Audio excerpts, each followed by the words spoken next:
சீர்காழி பகுதியில் விநாயகர் சதுர்த்தி ஊர்வலம் வரும் 8ஆம் தேதி நடப்பதை முன்னிட்டு விழா குழுவினர் பின்பற்ற வேண்டிய நடைமுறைகள் குறித்த ஆலோசனை கூட்டம்.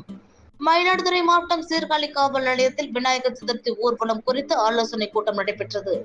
விழாக்குழு ஒருங்கிணைப்பாளர்கள் கலந்து கொண்ட ஆலோசனை கூட்டத்தில் காவல்துறை சார்பாக தெரிவிக்கப்பட்ட முக்கிய விதிமுறைகளான விநாயகர் சிலைகள் தூய களிமண்ணினால் தயார் செய்வதை மட்டுமே பயன்படுத்த வேண்டும்.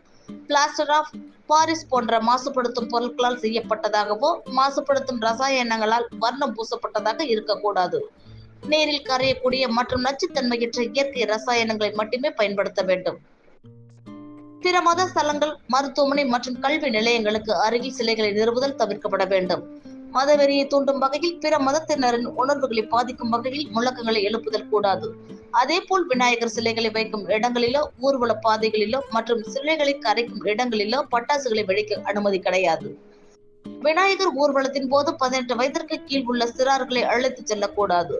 விநாயகர் சிலைகளை அந்தந்த விழா கமிட்டி பொறுப்பாளர்கள் சுழற்சி முறையில் தன்னார்வலர்களை நியமித்து பாதுகாப்பு செய்து கொள்ள வேண்டும் உள்ளிட்ட நடைமுறைகளை பின்பற்ற வேண்டும். நடைமுறைகளை மீறும் பட்சத்தில் சட்ட ரீதியான நடவடிக்கை மேற்கொள்ளப்படும் என சீர்காழி காவல் ஆய்வாளர் அறிவுறுத்தினார்.